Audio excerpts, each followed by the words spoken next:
James Cagney. The name conjures a cinematic explosion. The snarling gangster pushing a grapefruit into Mae Clark's face in The Public Enemy. The strutting, tap-dancing showman of Yankee Doodle Dandy. A role that won him an Oscar. He was a titan of Hollywood's golden age. A man of explosive energy, raw talent, and a charisma that was utterly unique. His career was a public spectacle of immense proportions, but behind the larger-than-life persona was a deeply private man, and a family story far more complex and poignant than any role he ever played. For nearly 2 decades, James Cagney and his wife, Frances "Billy" Vernon, faced the private sorrow of being unable to have children. This led them to build their family through adoption, welcoming a son, James Cagney Jr., and a daughter, Kathleen Casey Cagney. What was it like to grow up as the child of this Hollywood legend? A man who cherished his privacy with a fierce intensity. Their stories are not of Hollywood glamour, but of a unique and unconventional upbringing of profound distance and eventual heartbreaking estrangement. This is the quiet, often untold story of what happened to James Cagney's children, a foundation of fame and contradiction, the world of James and Billy Cagney. To understand the lives of the Cagney children, one must first understand the extraordinary and often contradictory world of their parents. James Francis Cagney, Sr., born in 1899, was forged in the crucible of New York's tough Lower East Side.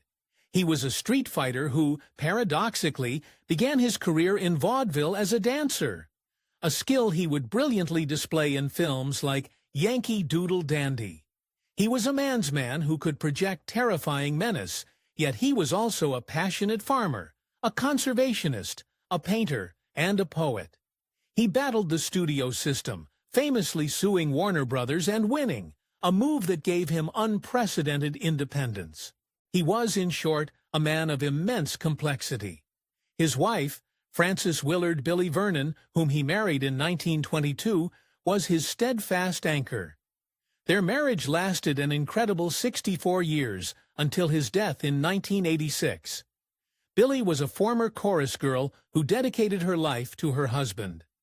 As described by Cagney's biographer, John McCabe, Billy's devotion was absolute.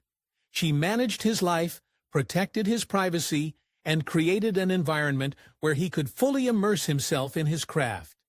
However, this absolute focus on her husband's needs would have profound and lasting consequences for the children they would eventually adopt. After 18 years of marriage, the Cagneys learned that James Sr. was sterile. This deeply personal revelation led them down the path of adoption. In 1939, they adopted their son, James Francis Cagney Jr. Shortly after, in 1940, they adopted their daughter, Kathleen Francis Cagney, who became known as Casey. The family was now complete. Publicly, photos would occasionally surface showing the happy family unit, like a shot from the set of Come Fill the Cup in 1951, with Cagney Sr. and Billy smiling alongside their 2 young children. But the reality of their upbringing was far from conventional. They were not raised in the main house with their parents. Instead, at the behest of their mother, Billy, James Jr., and Casey were raised in a separate, smaller house built on the grounds of the expansive Cagney property. The rationale, as detailed by biographer John McCabe, was that it was impractical to have the children live in the house. Because of James Sr.'s intense need for quiet and concentration while he studied his roles. His dedication to his craft was all-consuming. He needed to be letter-perfect in his lines.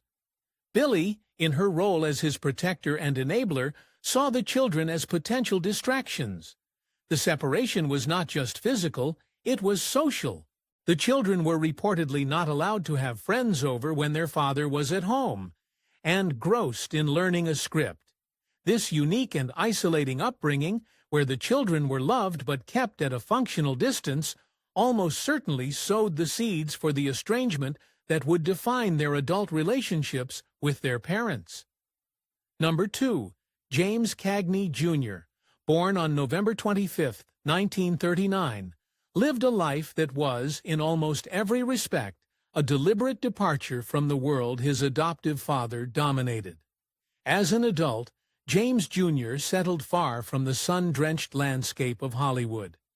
He made his home in the historic coastal town of Newport, Rhode Island, a place known for its maritime traditions and Gilded Age history, not its movie studios.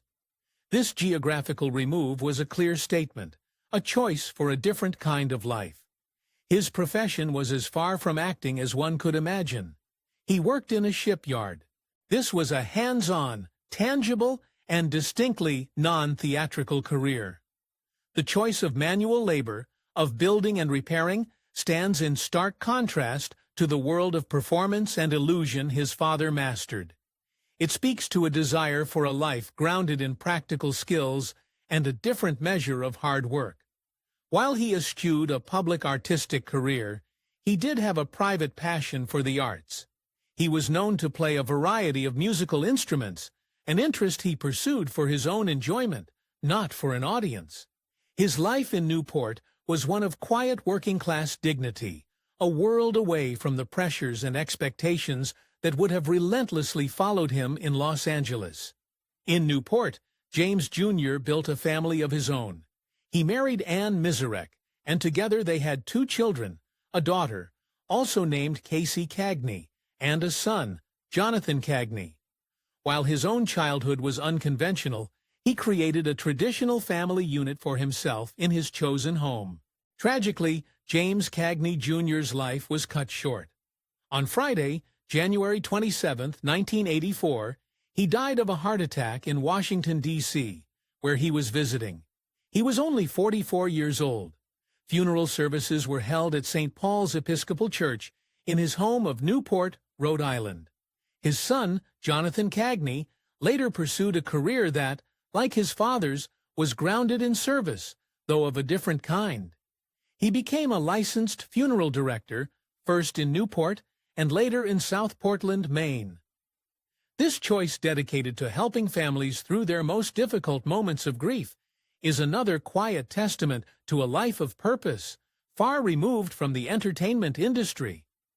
The emotional distance of James Jr., whilst his childhood appears to have solidified into a profound and permanent estrangement in adulthood. According to Mars Zimmerman, James Cagney, heir senior, ASS longtime secretary, a major dispute erupted about 2 years before James Jr.'s death. The conflict centered on property that Cagney Sr. had gifted his son on Martha's Vineyard. The elder Cagney had a deep, abiding love for his Martha's Vineyard farm, a sprawling 100-acre property he acquired in 1936. It was his sanctuary, his escape from Hollywood, a place where he could be a farmer and connect with the land.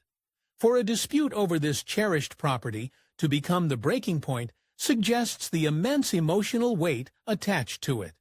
The specific details of the argument are not public, but it was severe enough to cause an irreparable rift.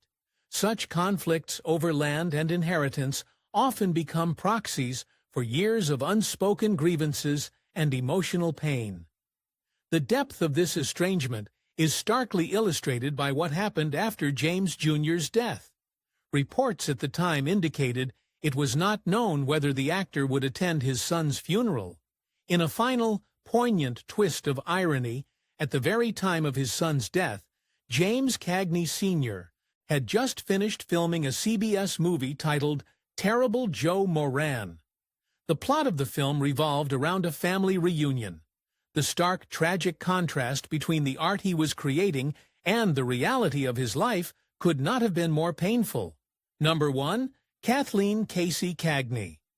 Thomas, born on July 30, 1940, in Stockton, California, was the second child adopted by James and Billy Cagney. Known as Casey, she, like her brother, lived a life largely shielded from the public eye. She attended the Marquine School in Sherman Oaks, California, in her youth. In 1962, she married Jack W. Thomas, a screenwriter and author. His credits include films like Lone Texan and Embryo.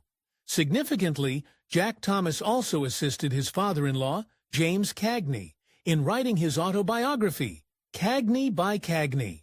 This collaboration suggests that while Casey may have kept her distance, her husband was integrated into the family's professional and personal life, serving as a trusted partner in preserving the Cagney legacy. Casey and Jack Thomas had two daughters, Vernie Lee Thomas and Christina Mae Thomas. They divorced in 1981, but reportedly remained on friendly terms. The nature of Casey's relationship with her adoptive parents seems to mirror the distance experienced by her brother. Marge Zimmerman, Cagney's secretary, noted that Casey also went her own way. While less specific than the details of the Martha's Vineyard dispute, this phrase suggests a similar pattern of estrangement, or, at the very least, a life lived with significant emotional and physical separation from her parents. Given the unconventional upbringing in the separate house, it's likely both children forged lives of independence out of necessity and choice. Kathleen Casey Cagney Thomas passed away on August 11, 2004, in Agoura, California, at the age of 64, from complications related to cancer. Like her brother, her story is one of a private life lived against the backdrop of immense fame. The profound disconnect between James Cagney Sr. and his adopted children is powerfully underscored in his own words, or rather, by his silence. His 1976 autobiography, Cagney by Cagney, is a fascinating account of his career, his battles with studios, and his philosophies on acting. However, it is famously and strikingly sparse in its discussion of his personal family life. His wife, Billie, is mentioned, but his children, James Jr. and Casey, are almost entirely absent. While it's reported that Billie requested not to be a major part of the book, the near-total omission of his children from his life's own narrative is a poignant and telling choice. It suggests a man who, for whatever reason, pain, guilt, or simply a desire to control his public legacy, chose to edit out the most complex and perhaps most painful aspect of his personal story. The book he presented to the world was that of James Cagney, the movie star, not James Cagney the father.